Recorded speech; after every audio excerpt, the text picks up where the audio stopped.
First things first, Maisie, how are you? I'm good. How are you? I'm doing well. I'm not too bad. So for you, this must be an exciting time. In about 2 weeks, your debut album will be released. What does that mean to you? Yeah, it's really wild. I can't actually believe it's coming out. It seems very surreal. Like I've had it just as mine for so long. I can't believe I have to share it soon. But I'm really excited. I'm really proud of it. So I'm really excited for it to come out. You say to share it soon. Has it been your baby for the past 2 years? It has. For the past year, it's definitely been just my baby and everyone who I'm working on it with. So I'll have to give it to the world, which will be very strange. This notion of making an album, how early in your life did that kind of come into your head? I'm not sure. I guess whenever you start making music, you think about making an album because that's sort of the great thing. That's sort of the thing. But I've definitely been wanting to make one since I was 14, 13. And I can't believe I've done one. Crazy. Especially when it comes to songwriting, then how have you seen the development up to this album now? Because you've been releasing music, well, first on YouTube in 2015, then some singles and everything. So how have you seen your own development up to the point where you are now, where this is kind of the first completed work? It's weird because obviously this is the first album, but I've also and so it's only the beginning, but it also feels like the culmination of a lot of years of sort of work and figuring things out. So it's the beginning and the end. It's sort of everything at once. What has that take me through that development as a songwriter then, because you're very much into literature, you like storytelling. So how have you developed that into kind of a craft over the years? I think I just wrote so much. I wrote so many songs, and I think you just sort of figure out over time the more you write, the more you figure out your tone of voice and your narrative and the things that you like the most in songs. And I think I figured out that was storytelling, and that was painting all these pictures through songs. And I think I just kept doing it and doing it and doing it and figured out slowly what I wanted it to sound like in its sort of final form. Well, one thing I remember from the last time we spoke, you talked about It's Your Bed, Baby, It's Your Funeral, and then the title already suggests it's more confident. And now this title, you signed up for this, also sounds very confident. So where did that title come from? It came from, so the opening track is called You Signed Up for This. And in it, I sing, I'm sorry to make it about myself again, but you signed up for this in the first verse. And I always name my projects after lyrics. And we wrote that lyric for the opening track, and it just sort of, I didn't have that lyric already, and I hadn't planned it, but I wrote that and it just felt right. And then I remember texting my manager and saying, oh, we've written the opening song and it's called You Signed Up for This. And he said, is that an album title? And I said, maybe. And then for a while, I wanted to call the album I'm Sorry to Make It About Myself Again, but You Signed Up for This. But everybody told me that was too long. So I made it You Signed Up for This, which I'm actually really glad about, because I think they're two different songs. They're two different feelings. I'm Sorry to Make It About Myself Again is much more apologetic. And You Signed Up for This is much sort of more defiant, which I think is good. The notion you signed up for this, and there's a lot of talk about relationships, unrequited love, and all that kind of stuff. Is that kind of the how would you say the result of trying to find love? Potentially, I think it's just a subject that I sort of enjoy writing about, and I'm definitely somewhat unlucky in it. But I think, You Sign Up for This really is just, I like to think it's actually sort of, it's addressing the listener and it's addressing whoever's listening to the album. And it's also sort of a statement addressing myself, sort of for good and for bad, and in whatever way everybody signed up for this. Because one thing I read into it when I first saw the title, it might have been about the music industry as well, because it isn't a normal life. How has your life been for the past couple of years as kind of your trajectory has been on an upward trend? Wow, crazy question. Bizarre, like amazing, very bizarre. It's a really wild thing to do. And it sort of is so all encompassing. It takes up this job, and music is really my entire life. And the friends I have, and I was even talking the other day about my personality with a friend, and I was saying, I think a lot of my traits have come from, and a lot of my, like the core tenets of my personality have come from being in music since I was like 15. So yeah, I think it's all encompassing. In that sense, do the people around you understand what you do? Somewhat, I think. I think it's really hard. It's impossible to understand unless you're doing it. So I'm lucky I have a lot of really good artists, like other friends who are artists, but I equally have a lot of friends, you know, I live with girls who are students, and that's also really great and necessary. I think sort of people that have no idea what you do, I think, and yeah, I think there's joy to both. Well, as you mentioned, I suppose when you go down this route, your identity comes very much entwined with music and what you do. So what do you do outside of music to kind of ground yourself or just get away? Is it the reading? Yeah, I read. I'm trying to think what I do outside of music. That's a very difficult question. I guess, I recently actually passed my driving test, which was a big deal. And yes. And I sort of went driving. I drove a little bit on my own the other day for the first time. And that was actually really relaxing, even though it's very stressful because I'm a very nervous driver. But I actually think I'll do more of that, I think, driving. And well, with those kinds of things where you're just outside of it a little bit, is that where the ideas come, or do you see it more as a craft where you just sit down and kind of have to hammer at it? I think the latter, maybe. Ideas come all the time, and I'm always sort of jotting things down and writing them down in case I use them later. But for up until now, I think I've been sort of writing pretty frequently. Okay. And it definitely is more of a case of, I think, I would actually argue it's quantity, not quality. Quantity gives you quality. Because you have a higher chance of writing a good song if you write 10 songs than if you just write one song, in my experience. So with that in mind, there's 14 songs on the album. How many did you write, or how many ideas did you kind of play with?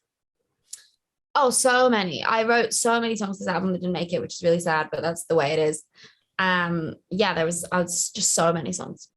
What then is the selection criteria based on, once you kind of have to whittle it down? I don't know. There was no specific criteria. It's just that I don't know. I'm pretty savage actually when it comes to telling my songs, and I'll think something's really good, and I'll be like, no, I love it, and then I can pretty quickly then be like, oh, okay, no, I realize this isn't it. Like this one's better than this one. This one has to go. Well, this might again be a question that's maybe difficult to put into words, but what, in your opinion, then makes a good pop song? I mean, there's no specific thing because they can be so varied. You know, I think Call Me Maybe is an amazing song. And I think Call Me Maybe is an amazing pop song, but I also think that like, what am I don't know. I could list so many. I think like Jealous by Labyrinth is an amazing pop song, and they're very different. But I guess maybe they feel very, I think that what makes a good pop song is something that feels very effortless.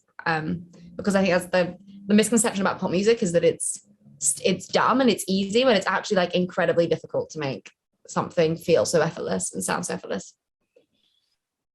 In that sense, how much of a process is it to get it right, in a sense, to get the sound right, to get the intonation right, to get your vocals right, to kind of arrive at that finalized product or finalized song? Yeah, it's a real process. And I often record songs 5 times. I often change the key. With some of the songs on this album, like with Boy, which is a song, I think in 1 week we sang the whole thing 3 different times, because we changed the key, and then we changed the key again, and we changed with the delivery of a line. And then I would go to the studio to re-sing like 2 lines, because I'd be like, it's not right. And well, you talk about Boy, and I wrote down for Boy, there's a feeling, obviously, you're a ... boy. So that ... is that meant for something, or is that kind of, you know what I'm getting at, I think? Yeah. So fun fact about that song, it actually was, for ages, it was Fuckboy, and it was I sang it as well. I went, you're a fuckboy. And then right at the end, I was like, I feel like this isn't quite right. And then I took it out and I was like, oh, that's actually so much cooler and more fun. So now it's just Boy. Okay, and a song like that, and again, there's more songs on the album that deal with these type of things, but just the interaction with exes and then people that might not treat you the right way and all that kind of stuff. Does it help kind of writing about these things, or does it allow you to make more sense of it for yourself? Hilariously, I always think no. People always ask if writing is cathartic, and I go no, because you just have to think about something over and over again and talk about it and unpack it and deal with. And often you're doing that ages after the thing happened. So I don't find it cathartic, but it is fun when it's kind of like a time capsule, which I really like. And what you mentioned, I mean, there is an element of tongue in cheek in a sense that you don't. It's not very depressive, if that makes sense. So is that important to you to keep that balance of talking about things that are important to you, but not cry in a corner in a sense? Definitely. I think that sadness is really funny at the same time. It's sort of, and I really love the coin flip of something being so sad and heartbreaking, and also being able to sort of laugh at yourself and laugh at the situation and find the humor in it. Because it's super funny. Like, it's super embarrassing and awkward and funny. Right. And well, I wrote down one line from Holla, which I really liked. The casualty of love is the price of being free. Where did that line come from? That came from, I wrote that song with Ed Sheeran, Joe Rubel, and Johnny McDade. So yeah, that's how you say his name. And Johnny is this very amazing, wonderful Irish man who comes up with all these lines that are so like pure and beautiful and profound. And I think that was a Johnny McDade classic. And we were all like, wow, yeah. I love that song. It's one of my favorite songs. There's a lyric which goes, "You're the one that got away and you got away with a lot." And that's one of my favorite lyrics on the album. Well, let's delve into that song a little bit more then, because musically, where does a song like that start? Do you, because I don't imagine you start with the lyrics. That song started with Ed just sort of playing the guitar and singing like, "I feel hollow," which is the chorus. Just came super, super quickly. And then we sort of did that. "It hurts so loud further than down. You left me hollow. Are you happy now?" And it felt like too easy. We were like, is that it? It's supposed to be easy. And then the rest of it just came to, really quickly. Well, in that sense, what have you learned from writing with these people, and in particular Ed Sheeran, about the craft and about how to write a decent song? I think that people like Ed are just so fearless as writers, in that like Ed will, you just all about committing to the idea, I think. And I'm really learning that, is that commit to the idea and just do it, and be totally fearless and try something. And then maybe it won't work, and maybe you'll look back and think that was terrible. But I think that it's a better approach than being scared and tiptoeing around something. With that in mind, then, is there one song that you didn't, or maybe a year ago wouldn't have imagined you would write or put on your debut album? Yeah, I mean, when I wrote Psycho, I was like, I've created a monster. I was like, this is terrible. And I said to my manager, infamously now, I was like, Psycho is coming out over my cold, dead corpse. And then it became a single, which is hilarious. That's always how it goes. But yeah, like that song was really scary to me, because it really wasn't like anything I'd done before. And I was really afraid of it, but I love it now. I'm really glad it came out. Why were you afraid? Just because it was something new?